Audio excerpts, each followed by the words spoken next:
traders, the euro dollar. Well, my bias is definitely bullish. You want to be mindful that we have a data release later today to the New York session. That's core retail sales. So that's a high impact event that could cause the market to move around a bit. Here's the thing, all right? We've got this swing range. It's currently trading at a premium. I'd prefer to buy if it pulls back into a discount, being less than 50% of this price range. In other words, look back here, for example, price range low to high. See how it pulled back into this discounted zone down in here.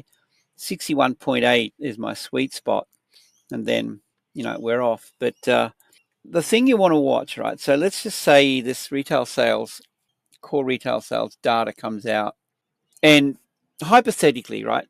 Let's say it comes out actual is less than forecast. So that's bad for the dollar. Now, the euro is currently trending reasonably well at the moment. The dollar's weak. So if this data release comes out tonight under, and, theoretically, then we would expect the euro dollar to rally, right? More often than not, I've seen data release that should support a buy. All right, let's just say, for example, the US dollar weakens on the back of not such a great data release.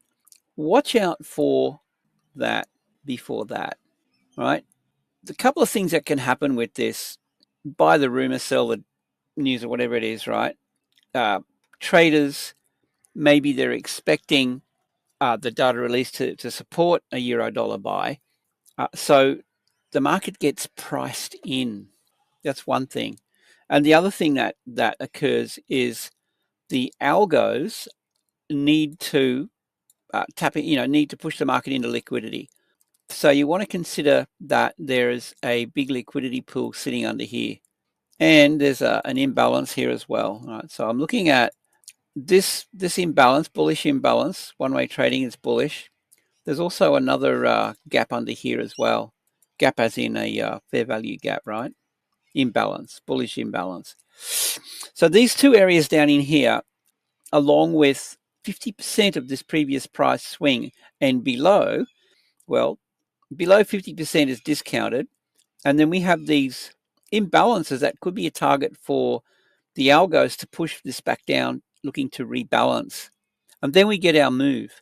So just watch out for that, guys. Okay, data release occurs, actual comes out less than, and then we think that it's all systems go, and this happens. And this has happened. I've seen this happen time and time again, where it goes against, and then it finally picks up. So just watch out for that.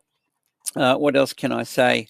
I think, for me, if you're going to be looking to trade this through the US session, I would need to see on a 15-minute time frame. Let's just go down to the 30-minute. Okay, let's consider we've got this range. Yeah, we're getting a bit of a dip under here, though. We could consider this a bit of a Wyckoff move, possibly, as in it ranges, builds liquidity, and then we get a bit of a dip down into it. But yeah, just be careful, because the markets move in mysterious ways, and more often than not, I've seen this kind of price action, hit liquidity and then run liquidity above, right? So we get this range. They run the stops, they run these stops, and then that happens. Just be careful, guys. It's a tricky market these days. A lot of volatility on the back of all the political stuff going on. The tariff wars and what have you. It's a tough market. But what I would be looking for I would like to see this retrace first and give me a bit of a pullback. Okay, I want to see the pullback. And I mean, look, it may or may not happen. This could just rally from here for all I know. But I would really like to see the pullback. And in an ideal situation, the data release comes out, actual less than forecast. So that's bad for the US dollar. And then we get the opportunity to go long through the US session. All right, so that would be an ideal outcome. Now, if the data release comes out better than expected, then you would expect the dollar to rally a little bit, and this could probably pull back fairly deep. Now, we've got this range in here. It could pull right back down into here. So, data release actual is, less than bad for the currency. Watch out for the pullback. And the other way around, watch out for the pullback. I guess that's what I'm saying. Be careful. And either way, you want to watch this trade down and then break market structure bullish, right? So what I'm talking about is, let's just say this is the situation here. See how this is trading bearish? Well, it breaks structure. So look for it to trade back, and then we get lower highs, lower lows, and then we get a higher high and a higher low.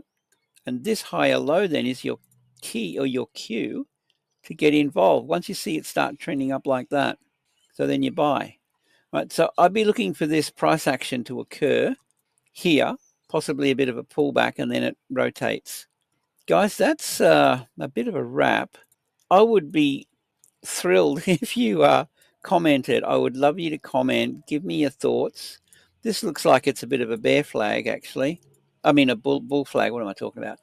We've got that setting up, and then a bit of a flagpole under here.